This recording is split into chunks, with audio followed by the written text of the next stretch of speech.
اللہ مجھے حافظ قرآن بنا دے، قرآن کے احکام پہ بھی مجھے کو چلا دے۔ الحمدللہ رب العالمین والصلاة والسلام علی سید المرسلین، اما بعد فاعوذ باللہ من الشیطان الرجیم، بسم اللہ الرحمن الرحیم۔ الصلاة والسلام علیکہ یا رسول اللہ، وعلی آلک وصحابک یا حبیب اللہ، الصلاة والسلام علیکہ یا نبی اللہ، وعلی آلک واصحابک یا نور اللہ۔ السلام علیکم ورحمۃ اللہ وبرکاتہ۔ پیارے پیارے مدنی منوں، اللہ کے نیک بندوں کی بھی بڑی پیاری پیاری ادائیں ہوتی ہیں، ان کی بھی بڑے پیارے پیارے دلچسپ واقعات ہوتے ہیں، جس میں ہمارے لیے نصیحت کے بہت سارے مدنی پھول ہوتے ہیں۔ ایک بزرگ تھے جن کا نام تھا حضرت بہلول دانا رحمۃ اللہ تعالیٰ علیہ۔ اب ایک مرتبہ ایک جگہ سے گزر رہے تھے، آپ نے دیکھا کہ کچھ بچے جو تھے وہ کہیں کھیل رہے تھے، لیکن ایک بچہ جو ہے وہ دور کھڑا رو رہا تھا۔ بہلول دانا رحمۃ اللہ تعالیٰ علیہ اس بچے کے پاس گئے اور بڑی شفقت محبت دی، کہا کہ بیٹا آپ کو کیا مسئلہ ہے، کیا تکلیف ہے آپ کو، آپ کیوں رو رہے ہیں؟ تو وہ بس روئے جا رہا تھا، تو آپ نے فرمایا کہ اچھا میں چلیں آپ کو یہ کھیل کی چیزیں دلا دوں۔ بہرحال بات ہوئی ان سے، تو اس بچے نے جو گفتگو کی اس کا خلاصہ کچھ یہ ہے، مجھے یاد آ رہا ہے کہ اس نے مطلب خوف خدا اور جہنم کا تذکرہ کیا کہ مجھے جہنم سے ڈر لگتا ہے کہ جناب گناہ گاروں کو، اس طرح سے غفلت بھری زندگی گزارنے والوں کو اللہ تعالیٰ ناراض ہوا تو ان کو جہنم میں ڈالا جائے گا۔ بہلول دانا رحمۃ اللہ تعالیٰ علیہ نے جب اس چھوٹے سے بچے کی یہ کیفیت سنی تو آپ بڑے متاثر ہوئے، لیکن پھر اس کو سمجھاتے ہوئے کہا کہ بیٹا آپ تو بھی چھوٹے ہو۔ تو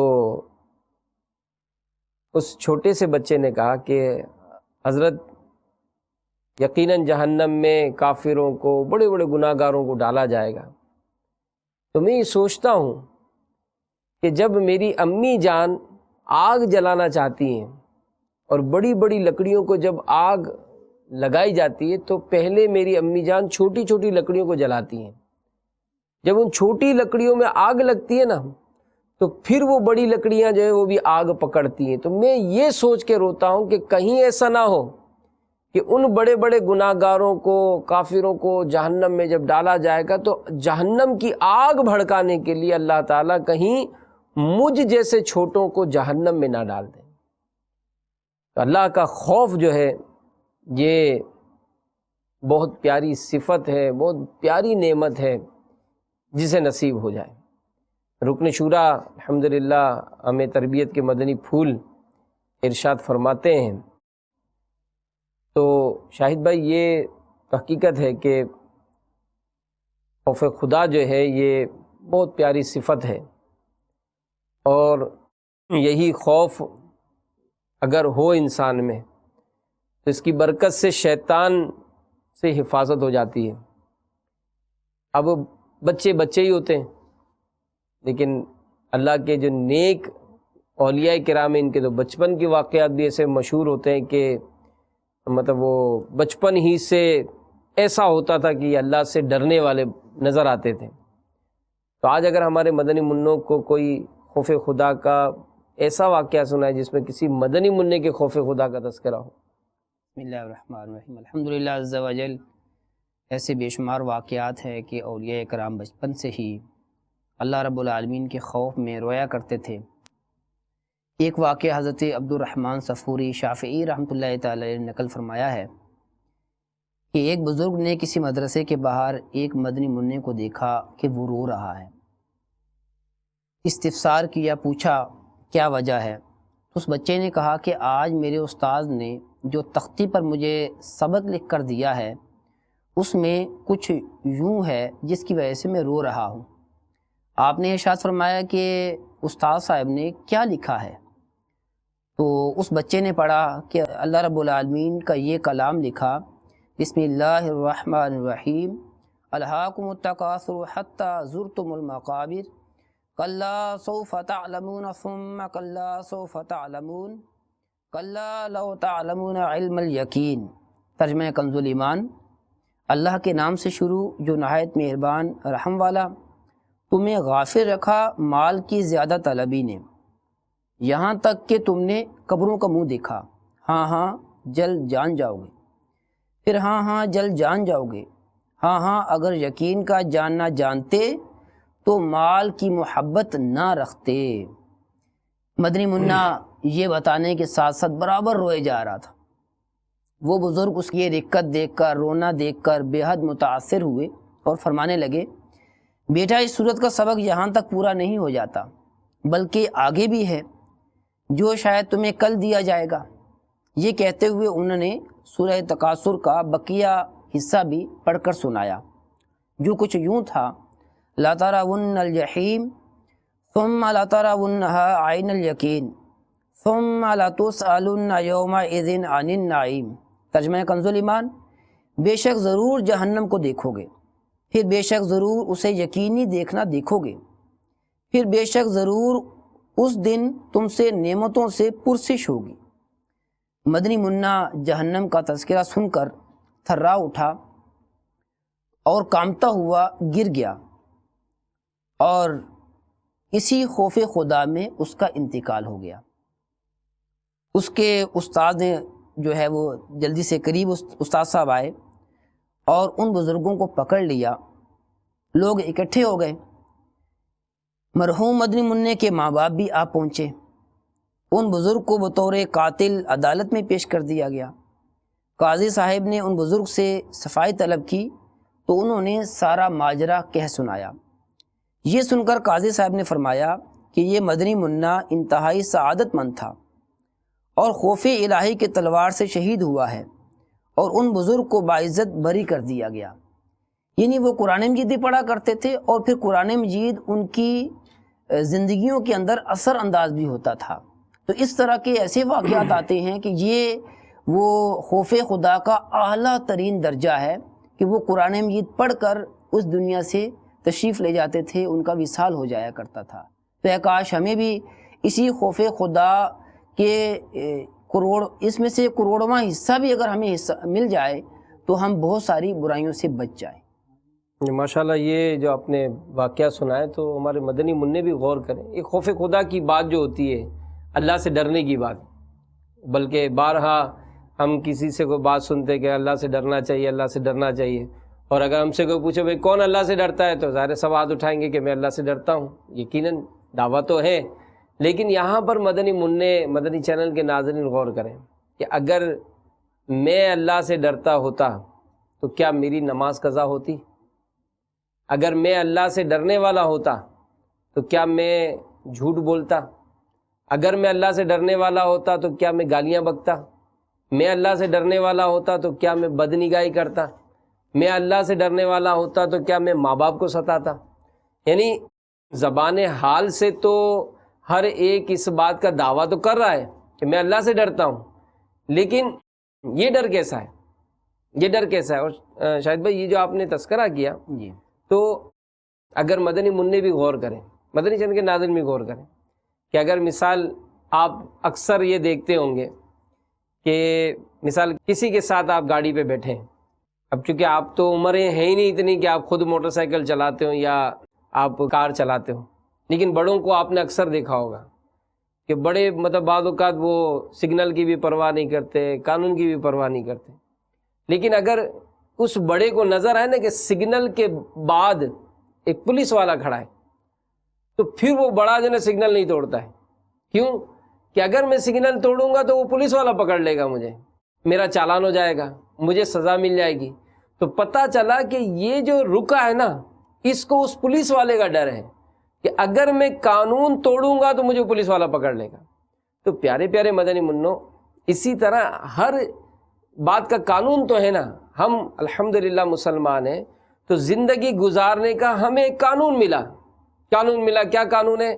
کہ جو بالغ ہوگا، مسلمان ہے، عاقل ہے، بالغ ہے، اس کو 5 وقت کی نماز پڑھنی ہے۔ تو اب ایک قانون مجھے مل گیا، اور میں اگر بالغ ہو گیا تو مجھ پر یہ قانون لاگو ہو گیا کہ مجھے نماز پڑھنی ہے۔ تو اب اگر میں کہوں کہ نہیں جناب میں نماز نہیں پڑھوں گا، تو بھائی آپ نماز نہیں پڑھیں گے تو آپ کو پھر سزا ملے گی۔ ہم نے سنا ہے، علماء نے لکھا ہے کتابوں میں کہ اس کی قبر میں سانپ اور بچھو مسلط کی جاتے ہیں، اس کو آگ میں جلایا جائے گا۔ تو یہ وہ ڈر ہوتا ہے کہ کہیں نماز چھوڑنے کے سبب رب تعالیٰ مجھ سے ناراض نہ ہو جائے، اس لیے وہ نماز کی پابندی کرتا ہے۔ اس کو پتہ چلا، اس کو قرآن میں اس نے پڑھ لیا کہ میرے رب عز و جل نے مجھ سے فرمایا ہے کہ ماں باپ کی اطاعت کرنی ہے، ماں باپ کا کہنا ماننا ہے، ان سے اونچی آواز سے بات نہیں کرنی، ان کو ستانا نہیں ہے، ان کو جھاڑنا نہیں ہے، ان کو گالیاں نہیں دینی ہے، ان کو مارنا نہیں ہے۔ تو ماں باپ کا ادب کرنے کا قرآن میں حکم آیا۔ تو اب اگر میں ادب نہیں کرتا ہوں، میں ماں باپ کو ستاتا ہوں، میں ماں باپ کو معاذ اللہ گالی دیتا ہوں، میں ماں باپ کو مارتا ہوں، تو ایسا شخص اللہ کے حکم کو مطلب یہ ایک طرح سے اس حکم کو چھوڑتا ہے۔ نتیجہ یہ ہوگا اس کو سزا ملے گی، اس کو سزا ملے گی۔ اور اس کے بارے میں حدیث پاک میں فرمایا گیا کہ ایسا شخص کہ جو ماں باپ کو ستاتا تھا، پیارے آقا صلی اللہ علیہ وآلہ وسلم نے دیکھا کہ ان کو آگ کے شاخوں پر لٹکایا گیا تھا اور فرشتے آگ کے کوڑوں سے ان کو مار رہے تھے۔ تو اب جس کو ڈر ہوگا، جو اللہ سے ڈرتا ہوگا، تو وہ ماں باپ کو کیسے ستائے گا؟ کہ نہیں جی کہیں ایسا نہ ہو کہ میں ماں باپ کو ستاؤں تو اللہ مجھ سے ناراض ہو جائے۔ تو پیارے پیارے مدنی منوں، یہ جو خوف ہے، یہ جو ڈر ہے، اللہ کا ڈر، خوف خدا، یہ بہت بڑی صفت ہے، اور یہی جس کے اندر ہوتی ہے وہ چوری بھی نہیں کرے گا۔ کیا خیال ہے؟ وہ چوری نہیں کرے گا، وہ اللہ سے ڈرے گا کہ اللہ نے مجھے منع کیا ہے چوری نہیں کرنا ہے، تو میں چوری نہیں کروں گا اس لیے کہ میں اللہ سے ڈرتا ہوں۔ میں گالی نہیں بکوں گا اس لیے کہ میں اللہ سے ڈرتا ہوں۔ کوئی ایسی بے حیائی کا منظر نظر آئے گا، میں آنکھیں بند کر لوں گا، میں آنکھیں جھکا لوں گا، کیوں؟ کہ میں اللہ سے ڈرتا ہوں۔ تو جو اللہ سے ڈرتا ہوگا وہ گناہوں سے بچے گا، جو اللہ سے ڈرتا ہوگا وہ نیکی بھری زندگی گزارنے کی کوشش کرے گا۔ تو بہت پیارا آپ نے واقعہ سنایا جس میں قرآن پاک کی تلاوت کے حوالے سے آپ نے جیسا کہ بیان کیا، تو جیسے یہ واقعے سے پتہ چلا، تو کیا قرآن پاک پڑھنے سے بھی خوف خدا حاصل ہوتا ہے؟ اس کے بارے میں اگر ہمارے کیونکہ ظاہر ہے ہمارے یہ مدنی منع مدرسوں میں اور مدرسے میں قرآن ہی پڑھتے ہیں، تو قرآن پڑھنے سے کیا خوف حاصل ہوتا ہے؟ جی بالکل، قرآن مجید کو اگر پڑھا جائے اور اس پر غور بھی کیا جائے کہ جو ہم قرآن مجید پڑھ رہے ہیں کس کا کلام ہے۔ ظاہر ہے جب کسی کا کلام ہوتا ہے تو آدمی کو پتہ چل جائے کہ یہ فلاں کا کلام ہے، یہ فلاں کی تحریر ہے، فلاں کا رسالہ ہے، تو آدمی جتنی بڑے شخص کی، جتنی بڑی شخصیت کی وہ تحریر ہوگی، آدمی اس کی طرف زیادہ متوجہ ہوگا۔ اور یہ قرآن مجید یہ تو اللہ کا کلام ہے، اس کی اہمیت تو بہت ہی زیادہ ہے۔ تو جو قرآن مجید کی تلاوت کرتے ہیں اور تلاوت کر کے اس چیز کو اپنے ذہن میں رکھتے ہیں تو یقیناً انہیں خوف خدا حاصل ہوتا ہے۔ چنانچہ ایک بزرگ رحمۃ اللہ تعالیٰ علیہ کے بارے میں آتا ہے کہ وہ پڑھایا کرتے تھے مدنی منوں کو، استاد صاحب تھے، وہ بھی نیک تھے۔ ایک دن دیکھا کہ ایک بچے کا چہرے کا رنگ پیلا ہو گیا ہے۔ آپ نے معلومات کی تو پتہ چلا کہ یہ مدنی منا رات میں نفل ادا کرتا ہے، اور ان نوافل کے اندر وہ پورا قرآن مجید ختم کر لیتا ہے۔ بڑے حیران ہوئے، اور پھر انہوں نے اس بچے کو سمجھانے کے لیے ارشاد فرمایا کہ آج کی رات جب تم قرآن مجید کی تلاوت کرو تو یہ تصور کرنا کہ تم قرآن مجید مجھے سنا رہے ہو۔ جب اگلی صبح مدنی منا آیا تو آپ نے پوچھا کہ ہاں بتاؤ رات جو تم نے تلاوت کی ہے تو کیا معمول رہا؟ اس نے عرض کیا حضور رات میں جب میں نے تصور کیا کہ میں آپ کو سنا رہا ہوں تو میں آدھے قرآن مجید سے زیادہ نہیں پڑھ سکا۔ اللہ ارشاد فرمایا کہ آج کی رات ان صحابہ اکرام سے کسی کا تصور کر کے قرات کرنا جنہوں نے سرکار مدینہ صلی اللہ علیہ وسلم سے قرآن پاک سنا ہے۔ مدنی منع نے ایسا ہی کیا تو 1/4 بھی نہ پڑھ پایا، یعنی قرآن مجید کا چوتھا حصہ بھی نہ پڑھ پایا۔ اگلے دن فرمایا کہ آج رات خود صاحب قرآن محبوب رحمان صلی اللہ تعالیٰ علیہ وآلہ وسلم کا تصور کر کے یوں خیال کرنا کہ میں پیارے آقا صلی اللہ علیہ وسلم کی بارگاہ میں حاضر ہوں اور آپ کے سامنے تلاوت کر رہا ہوں۔ اللہ اس مرتبہ مدنی منع 1 پارے سے زیادہ پڑھنے میں کامیاب نہ ہوا۔ اگلے روز فرمایا آج رات قرآن لانے والے حضرت سیدنا جبرائیل امین علیہ السلام کو سنانے کا تصور کر کے تلاوت کرنا اور ان کی عظمت و شان کو ذہن میں رکھنا کہ وہ کتنی بڑی شخصیت ہے۔ جب مدنی منع نے ایسا کیا تو صرف 1 ہی سورت پڑھ پایا۔ استاد صاحب نے ارشاد فرمایا آج کی رات اللہ رب العالمین کی بارگاہ میں توبہ کرنا اور اس بات کو پیش نظر رکھنا کہ نماز پڑھنے والا اپنے رب عز و جل سے مناجات کر رہا ہے، دعا مانگ رہا ہے، التجا کر رہا ہے اور اس کی بارگاہ میں حاضر ہے۔ پھر اس بات میں غور کرنا کہ قرآن مجید میں سے کتنا حصہ تمہارا اور کتنا اللہ عز و جل کا۔ جتنی قرات کرو اس میں غور و تفکر کرنا، غور کرنا، کیونکہ تلاوت کا مقصود صرف حروف کو پڑھنا نہیں بلکہ قرآن پاک کے معانی پر غور و فکر کرنا بھی ہے۔ جب مدنی منع نے اس انداز میں تلاوت کی تو بیمار ہو گیا۔ استاد صاحب اس کی اجازت کے لیے تشریف لے گئے تو انہیں دیکھ کر وہ رو پڑا اور کہنے لگا اللہ عز و جل میری طرف سے آپ کو اچھا بدلہ عطا فرمائے۔ آج مجھ پر یہ بات کھلی کہ میں دھوکے میں مبتلا تھا۔ آپ کے ارشاد کے مطابق میں نے اپنے آپ کو بارگاہ الہی عز و جل میں حاضر خیال کیا اور اس حالت میں تلاوت شروع کی۔ جب میں ایاک نعبد تک پہنچا تو مجھے لگا کہ میں اپنے قول میں جھوٹا ہوں۔ مجھے شرم آئی کہ میں ایاک نعبد یعنی میں تیری عبادت کرتا ہوں پڑھوں، اور میں بار بار مالک یوم الدین تک پڑھتا رہا یہاں تک کہ فجر کا وقت ہو گیا۔ میری حالت یہ تھی کہ میرا کلیجہ کباب ہو چکا تھا۔ اب میں ایسی حالت میں بارگاہ خداوندی میں پیش ہونے والا ہوں جس پر میں مطمئن نہیں۔ اس کے بعد مدنی منع کا انتقال ہو گیا۔ تدفین کے بعد استاد صاحب نے قبر میں آ کر اسے آواز دی تو اس نے قبر کے اندر سے جواب دیا استاد محترم میں زندہ ہوں۔ جب میں اپنے رب کریم کی بارگاہ میں حاضر ہوا تو اس نے مجھ سے کسی چیز کا حساب نہیں لیا۔ اس کے بعد استاد صاحب بھی بیمار ہو گئے اور کچھ ہی عرصے میں ان کا بھی انتقال ہو گیا۔ یعنی یہ بچہ جو ہے وہ اللہ رب العالمین کی بارگاہ کا جب یہ اس نے تصور باندھا تو اللہ رب العالمین نے اسے کتنا بڑا درجہ عطا فرمایا کہ جب اس دنیا سے رخصت ہو گیا تو قبر کے اندر بھی اللہ رب العالمین نے اسے حیات عطا فرما دی، جس طرح کے شہداء کو اللہ رب العالمین حیات عطا فرماتا ہے۔ تو یقیناً یہ تلاوت قرآن کرنا، اس پر غور و فکر کرنا، یہ خوف خدا حاصل کرنے کا ایک بہترین ذریعہ ہے۔ جزاک اللہ، بہت بہت بہت پیاری پیاری آپ نے یہ نصیحت بھری باتیں کہی ہیں، اور مدنی منع بھی ہیں اور ہمارے قاری صاحبان بھی ہیں کہ اگر دیکھا جائے تو یہ کیسا ایک روحانی ایک ہمارا یہ سفر ہے، اور کیسی یہ بابرکت مطلب یہ لمحات ہوتے ہیں کہ جب یہ قرآن پڑھا جائے۔ اور واقعی آپ نے بالکل جو باتیں کی تو میں بھی تصور کر رہا تھا کہ مدنی منع بھی سوچ رہے ہوں کہ واقعی اگر استاد صاحب کہیں کہ چلیں جی آج اپنا سبق جو ہے نا وہ آپ ان کو سنا دیں، تو اب ان کو سنانا یا ایک پہلا درجہ یوں کہیں کہ بھائی چلیں آج کوئی بھی آپ سے نہیں سنے گا، آپ جو اپنا پارا سنائیں گے نا خود پڑھ لیں، تو اب خود پڑھنے کی کیفیت بالکل تبدیل ہو جاتی ہے۔ پھر کہا کہ اچھا چلیں آپ آج میں آپ سے نہیں سنوں گا، آپ ان کو سنا دیں۔ تو اب اس مدنی منع کا مدنی منع کو سنانا بھی ایک الگ انداز ہے، لیکن استاد صاحب جس دن کہیں کہ آج پارا آپ سے میں سنوں گا تو ظاہر ہے وہ بالکل الرٹ ہو جاتا ہے کہ کوئی غلطی نہیں ہونی چاہیے، مجھے بہت خیال کرنا پڑے گا۔ اور والد صاحب کہیں تو اب استاد صاحب کو تو چلو ایک پارا سنا دیتے، والد صاحب کبھی کبھی کہے کہ بھائی آج کا پارا میں آپ سے سنوں گا۔ تو رکن شورا کی باتوں سے ہم کو یہ مطلب سیکھنے کا ملا کہ جتنا بڑا مطلب وہ شخصیت کے سامنے حاضری کا تصور باندھا جائے گا اس قدر زیادہ برکت ہوگی۔ پھر جو قرآن ہم پڑھ رہے ہیں تو بڑی پیاری بات آپ نے فرمائی کہ جتنی بڑی ہستی کا کلام ہوتا ہے اتنی ہی اس کو اہمیت دی جاتی ہے۔ تو رب کریم عز و جل کا یہ مقدس کلام جس کی تلاوت ہم کر رہے ہیں، جس کو پڑھ رہے ہیں، جس کو سن رہے ہیں، تو کتنی بابرکت شے ہے کہ قرآن پاک یہ وہ عظیم کتاب کہ جس کا چھونا عبادت، جس کا چومنا عبادت، جس کو دیکھنا عبادت، جس کو پڑھنا عبادت۔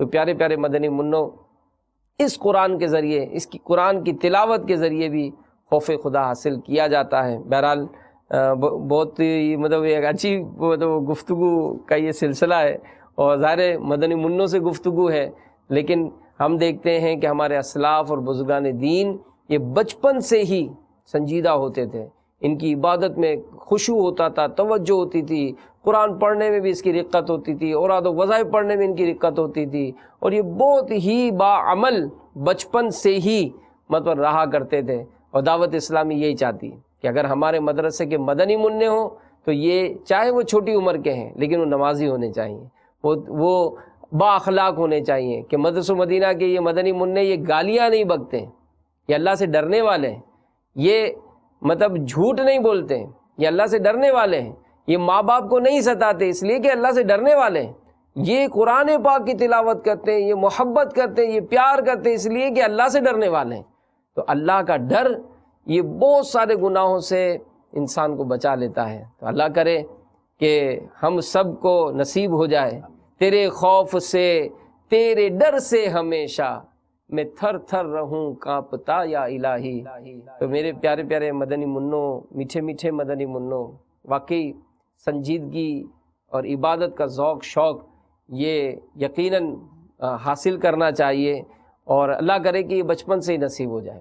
میرے وہ سرپرست اسلام بھائی جو آج کا یہ سلسلہ دیکھے ہوں وہ بھی ذہن بنائیں کہ اپنے بچوں کو شروع سے ہی سنجیدگی، پیار، محبت کے ساتھ سنجیدگی، عبادت گزار بنائیں، خوف خدا والا بنائیں، خالی زبان سے نہیں کہ اللہ سے ڈرو، اللہ سے ڈرو۔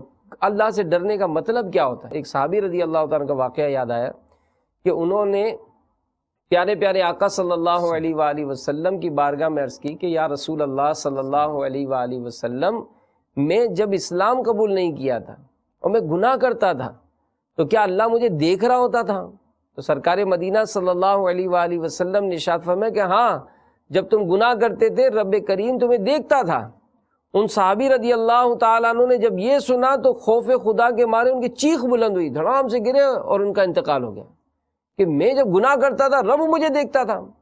تو ایک کاش کہ یہ اگر کیفیت پیدا ہو جائے کہ اللہ ہمیں ہر وقت دیکھ رہا ہے، تب بتائیں کہ اگر کوئی چھپ کر کوئی گناہ کرتا ہو تو اس کو جب تصور ہو یہ کہ مجھے میرا رب دیکھ رہا ہے تو گناہوں سے نہیں بچ جائے گا۔ گھر میں پیسے پڑے کہیں اور چوری کر رہے ہیں تو اس وقت کوئی نہیں دیکھ رہا لیکن اللہ دیکھ رہا ہے۔ تو ایسے بہت سارے معاملات ہیں کہ جس میں اگر یہ کیفیت طاری ہو جائے کہ اللہ دیکھ رہا ہے، پیارے پیارے مدنی منوں، بہت سارے گناہوں سے انسان بچنے میں جو ہے وہ کامیاب ہو جاتا ہے۔ خیر، اسی گفتگو کو ہم تھوڑا اور مزید اگر برکت حاصل کریں آپ سے کہ اب چھوٹے چھوٹے مدنی منع ہیں، بظاہر ہمارے تو یہ 7 سال 8 سال 10 سال 12 سال، اللہ کے نیک بندے ظاہر یہ نصیحت کیا کرتے تھے، مدنی پھول دیا کرتے ہیں۔ تو جو بزرگان دین کی جو سیرت کے جو واقعات ہیں، کیا ان میں کوئی ایسا بھی واقعہ ہے کہ اللہ کے ان نیک بندوں نے بچوں کو ذکر اللہ کی عبادت کی ترغیب دلائی ہو؟ جی، بہت مشہور بزرگ ہیں حضرت سیدنا داؤد طائی رحمۃ اللہ تعالیٰ علیہ۔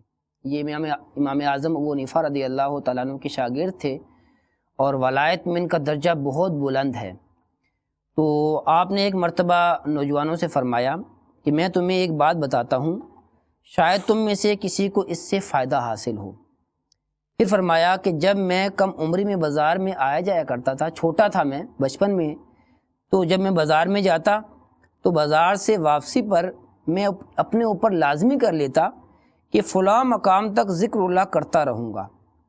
جب اس مقام تک پہنچ جاتا تو پھر اپنے اوپر لازم کر دیتا کہ فلاں جگہ تک ذکر اللہ کروں گا۔ اس طرح ذکر اللہ کرتے کرتے میں گھر میں پہنچ جایا کرتا تھا۔ تو اس طرح انہوں نے اپنا بچپن کا واقعہ بتایا کہ میں بہت چھوٹا تھا لیکن اس کے باوجود میں نے اپنے ذہن بنا لیا تھا، مثال کے طور پر یہاں سے وہاں تک ذکر کروں گا، جب وہاں پہنچے تو پھر ذہن بنا لیا کہ یہاں سے وہاں تک ذکر کرتا رہوں گا۔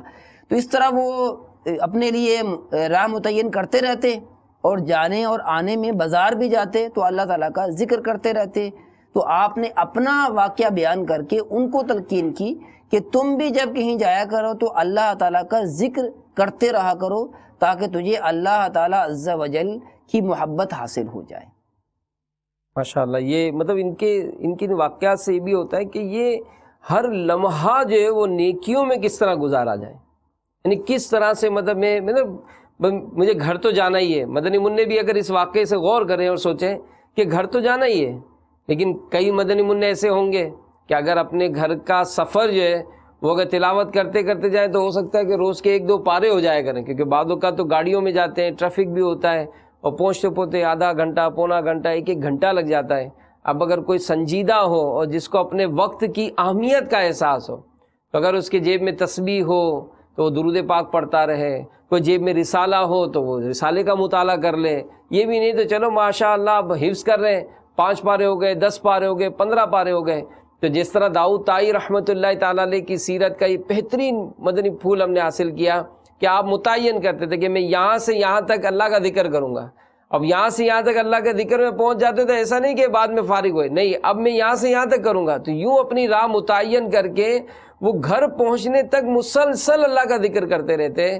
تو ہمارے مدنی منع بھی کریں، اور یہاں ہمارے قاری صاحبان اگر سن رہے ہیں تو وہ اس طرح کی کچھ کارکردگی بنائیں، اور صبح جیسے اگر شام جاتے جاتے ترغیب دلائیں، صبح جیسے ہی آئیں تو اگر ان سے پوچھا جائے اور ان کی حوصلہ افزائی کی جائے تو امید ہے کہ یہ ایک مدنی تحریک چل پڑے گی۔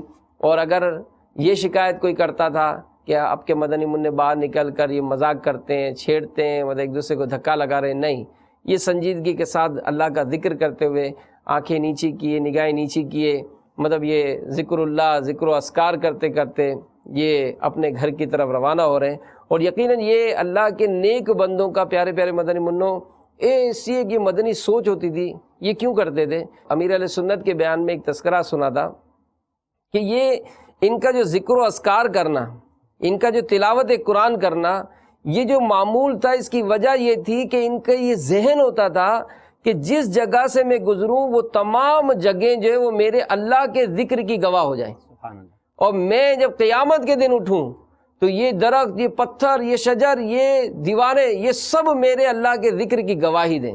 اور پھر علماء نے لکھا ہے پیارے پیارے مدنی منوں کہ انسان جہاں جس مقام پر رہ کر نیکیاں کرتا ہے، جب اس کا انتقال ہوتا ہے وہ جگہ وہ روتی ہے، جگہ وہ زمین کا وہ ٹکڑا وہ روتا ہے کہ یہ نیک بندہ دنیا سے چلا گیا، یہ مجھ پر نمازیں پڑھا کرتا تھا، یہ مجھ پر تلاوت کیا کرتا تھا، وہ راستے جن راستوں سے وہ اللہ کا ذکر کرتے ہوئے گزرتے تھے وہ راستے مطلب روتے ہیں، زمین کے وہ ٹکڑے روتے ہیں، اور آسمان کے وہ دروازے جن سے اس کا یہ نیک عمل جاتا تھا 40 دن تک، بعض روایتوں میں 40 دن تک روتے ہیں کہ دنیا سے چلا گیا، اب یہ نیک اعمال کون کرے گا۔ بلکہ ایک بزرگ رحمۃ اللہ تعالیٰ علیہ کے بارے میں کتابوں میں پڑھا کہ وہ تلاوت قرآن بہت شوق رکھا کرتے تھے۔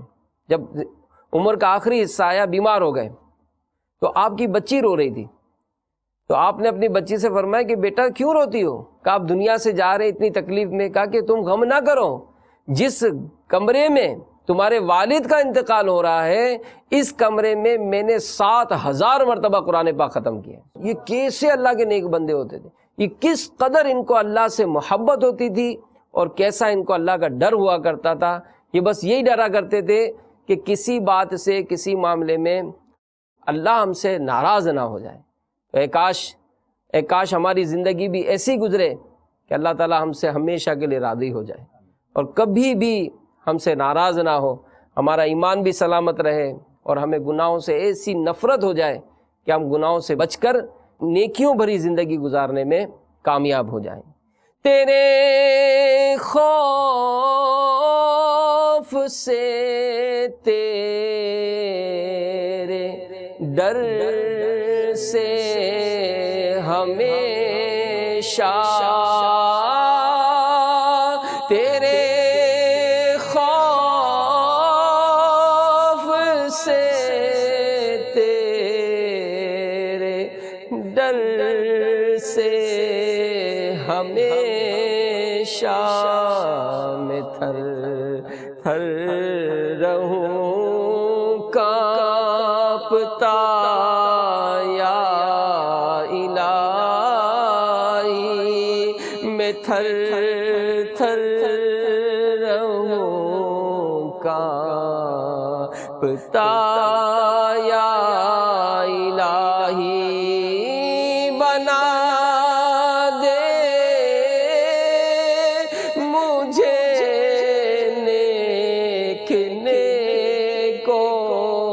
کا صدقہ بنا دے مجھے،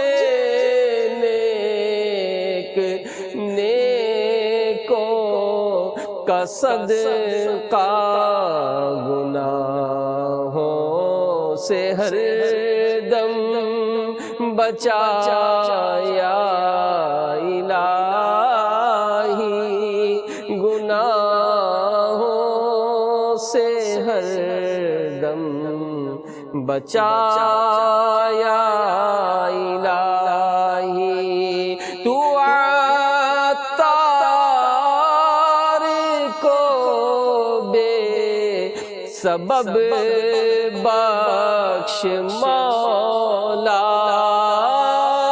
تو ہم سب کو بھی بے سبب بخش مولا، کرم کر کرم کر کرم یا الہی، کرم کر کرم کر کرم یا الہی، آمین بجاہ النبی الامین صلی اللہ تعالیٰ علیہ وآلہ وسلم۔ اللہ تعالیٰ سے دعا ہے اللہ تعالیٰ ہم سب کو عمل کرنے کی توفیق عطا فرمائے۔ اللہ مجھے حافظ قرآن بنا دے، قرآن کے احکام پہ بھی مجھے کو چلا دے۔